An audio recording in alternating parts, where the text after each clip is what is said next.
अस्सलाम वालेकुम everybody, this is Sikandar time financials. Oil में कल मैंने आपको बताया था कि यहाँ पे एक रीटेस्ट हो रहा है of this area along with the 0.382 confluence of this whole retracement on the Fibonacci level। मैंने आपको बताया था कि अगर रीटेस्ट सक्सेसफुल हो जाता है तो this is going to be the most important area to look at. Retest successful हुआ, उसके बाद वापस ऊपर आए और रीटेस्ट के बाद हमारे पास this is going to be the most important area that is currently standing at somewhere around 73.11 और 73.1।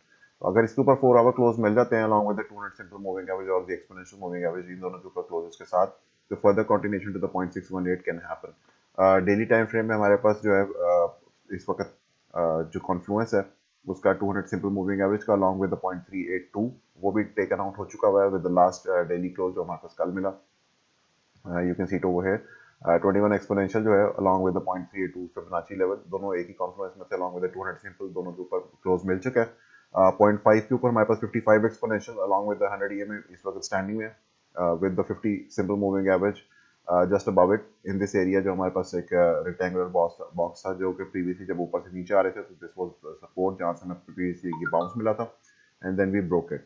तो अब हमारे पास यही एक एरिया है जो कि मेन रेजिस्टेंस एरिया है। Now it's going to be very challenging for oil. अगर इसके ऊपर आ जाता है along with the 0.618 level at 76.68, that is going to be very bullish for oil for the continuation to the upside। और उसमें आपके पास जो इसमें हमारे पास ये रेक्टेंगुलर बॉक्स है इसके ऊपर क्लोजेस भी आने जरूरी हैं और ये डेली टाइम फ्रेम पे होना ज़्यादा जरूरी है। 4 आवर में may be we could go above and then again come back before a daily close happens. तो watch out for that on the daily time frame. 4 hour में फिलहाल हमारे पास जो हमें क्लोज चाहिए on the oil that is somewhere around 73.12। 73.12 के ऊपर अगर हमें 4 आवर क्लोज मिल जाता है that is going to be a further continuation to the upside. लेकिन यहाँ पे 200 सिंपल मूविंग एवरेज भी साथ में कॉन्फ्रेंस में रखिएगा क्योंकि और एक दो 4 आवर कैंडल्स के बाद 200 simple is going to come you know somewhere around here, जो कि फिर कॉन्फ्लुएंस में उसी इसी पॉइंट के साथ आ जाएगा which is currently standing eight 73.12। और 200 सिंपल थोड़ी सी और नीचे आती है तो उसके बाद आपको इस लेवल की बजाय 200 simple is going to be of more importance, जिसमें आपको अगर उसके ऊपर क्लोज मिल जाता है तो फर्दर 618 की कंटिन्यूएशन आ सकती है और 618 is going to be the main challenging area और दिस होल रेक्टेंगुलर बॉक्स।